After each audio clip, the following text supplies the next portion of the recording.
ഹമാസിന്റെ രാഷ്ട്രീയകാര്യ മേധാവി ഇസ്മായിൽ ഹനിയയുടെ കൊലപാതകം ഗാസ യുദ്ധം അടുത്തെന്നും തീരുമെന്ന് കരുതാൻ ഇട നൽകുന്നില്ല.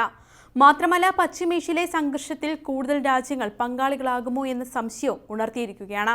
ഹമാസിനെ തുടച്ചു നീക്കും വരെ യുദ്ധം തുടരുമെന്ന തീരുമാനത്തിലാണ് ഇസ്രയേൽ. ആരുടെയും സമ്മർദ്ദത്തിന് വഴങ്ങാൻ തയ്യാറല്ല തങ്ങളെന്ന് ഇസ്രയേൽ ഓരോ ദിവസവും പുതിയ ആക്രമണത്തിലൂടെ തെളിയിച്ചുകൊണ്ടിരിക്കുകയാണ്. പലസ്തീനിലെ സ്ത്രീകളും കുട്ടികളുമാണ് യുദ്ധത്തിന്റെ കൊടുതികൾ ഏറ്റവും കൂടുതൽ അനുഭവിക്കുന്നത്. യുദ്ധത്തിൽ മരണസംഖ്യ ഏതാണ്ട് 40,000 കടന്നിരിക്കുകയാണ്. യുദ്ധരംഗത്ത് ഹമാസിന്റെ പോരാളികൾ മാത്രമാണുള്ളത്. അതിനിടയിൽ ഹനിയുടെ മരണത്തിന് പകരം ചോദിക്കുമെന്ന് ഇറാൻ പറഞ്ഞിരുന്നു. ഇതിന് മറുപടിയായിട്ടാണ് ഇസ്രയേൽ ഇപ്പോൾ രംഗത്തെത്തിയിരിക്കുന്നത്. ഇസ്രയേലിനെതിരെ നടത്തുന്ന ഓരോ ആക്രമണത്തിനും വലിയ വില നൽകേണ്ടി വരുമെന്ന മുന്നറിയിപ്പുമായി ഇസ്രയേൽ പ്രധാനമന്ത്രി ബെഞ്ചമിൻ നെതന്യാഹു രംഗത്തെത്തി. കഴിഞ്ഞയാഴ്ച ഗോലാൻ കുന്നുകളിൽ നടന്ന റോക്കറ്റ് ആക്രമണത്തിന്റെ പ്രതികാരമാണ് സീനിയർ കമാൻഡർ ഫുവാദ് ഷുക്കറിന്റെ കൊലപാതകമെന്നാണ് ഇസ്രയേൽ പ്രതികരിച്ചത്. തങ്ങൾക്കെതിരായ ഏത് ആക്രമണത്തെയും ശക്തമായി ഞങ്ങൾ നേരിടുമെന്ന് ഇസ്രയേൽ പ്രധാനമന്ത്രി പറഞ്ഞു.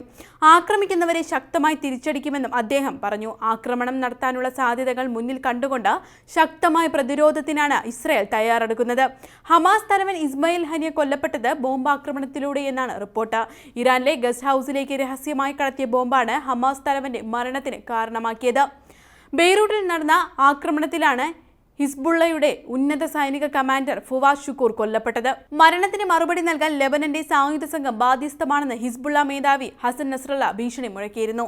ഇസ്രായേൽ വിദേശകാര്യ മന്ത്രാലയം ഭീഷണിക്ക് മറുപടിയായി രംഗത്തെത്തിയിരുന്നു. ഹമാസ് തലവൻ ഇസ്മായിൽ ഹനിയുടെയും ഹിസ്ബുള്ള സീനിയർ കമാൻഡർ ഫുവാദ് ഷുക്കൂറിന്റെയും മരണങ്ങൾക്ക് തിരിച്ചടി നൽകുമെന്ന ഭീഷണിയുമായി ഇറാൻ രംഗത്തെത്തിയത്. ഇസ്രായേലിനെതിരെ ശക്തമായ ആക്രമണം നടത്താൻ സൈന്യത്തിനെയും റവല്യൂഷണറി ഗാർഡുകളിലെയും കമാൻഡർമാരെ ചുമതലപ്പെടുത്തിയിട്ടുണ്ടെന്നും വിവരമുണ്ട്. ഇസ്രായേലിനെ സഹായിക്കുന്നതിനായി യുഎസും ഇപ്പോൾ രംഗത്ത് കളിക്കളത്തിലുണ്ട്. സംഘർഷ സാധ്യത വർദ്ധിച്ച സാഹചര്യത്തിൽ പശ്ചിമേഷ്യയിൽ സുരക്ഷിത പ്രതിരോധവും ഉറപ്പാക്കുമെന്ന് യുഎസ് പ്രതിരോധ വിഭാഗമായ പെന്റഗൺ അറിയിച്ചു. കൂടുതൽ യുദ്ധക്കപ്പലുകളും വിമാനങ്ങളും മേഖലയിൽ വിന്യസിക്കുമെന്നാണ് അറിയിച്ചിരിക്കുന്നത്. പശ്ചിമേഷ്യയിൽ കൂടുതൽ ബാലിസ്റ്റിക് മിസൈലുകൾ വിന്യസിക്കാൻ പ്രതിരോധ സെക്രട്ടറി ലോയിഡ് ഓസ്റ്റിൻ ഉത്തരവിട്ടു. ലെബനനിൽ ഹിസ്ബുള്ള ഗ്രൂപ്പിന്റെ ഉന്നത കമാൻഡറെ ഇസ്രായേൽ ഡ്രോൺ ആക്രമണത്തിൽ വധിച്ച് മണിക്കൂറുകൾക്ക് ഉള്ളിലാണ് ഹനിയെയും വധിച്ചത്. തങ്ങൾക്ക് പങ്കോ അറിവോ ഇല്ലെന്ന് യുഎസ് വിദേശകാര്യ സെക്രട്ടറി ആന്റണി ബ്ലിങ്കൻ പ്രതികരിച്ചിരുന്നു. ഹനിയെ വധിച്ചത് അന്താരാഷ്ട്ര മാനുഷിക നിയമങ്ങളുടെ ലംഘനമാണെന്നും അത് ഗാസ യുദ്ധം കൂടുതൽ തീവ്രമാക്കുകയും സമാധാന ശ്രമങ്ങൾ ഇല്ലാതാക്കുകയും ചെയ്യുമെന്നാണ് ഖത്തർ വെളിപ്പെടുത്തിയത്. ഈ വാദത്തിന് പകരമായി ഇസ്രായേലിനെ കഠിനമായി ശിക്ഷിക്കുമെന്നാണ് ഇറാന്റെ പരമോന്നത നേതാവ് അയത്തുള്ള അലി ഖൊമീനി പറഞ്ഞത്. ഇസ്രായേലിനെ പിന്തിരിപ്പിക്കാനുള്ള നടപടികൾ അന്താരാഷ്ട്ര സമൂഹം സ്വീകരിച്ചുവെങ്കിൽ ഗാസയിലെ യുദ്ധം പശ്ചിമേഷ്യയിലെ കൂടുതൽ രാജ്യങ്ങളിലേക്ക് പടരുമെന്നാണ് തുർക്കിയും സിറിയയും മുന്നറിയിപ്പ് നൽകിയിരിക്കുന്നത്. ഹിസ്ബുള്ളയും ഹൂതി വിമതരും താലിബാനുമെല്ലാം ഹനിയയുടെ കൊലപാതകത്തെ അപലപിച്ചിട്ടുണ്ട്. ഈ സംഭവത്തിൽ ഏറ്റവും ഞെട്ടൽ സംഭവിച്ചത് ഇറാനാണ്.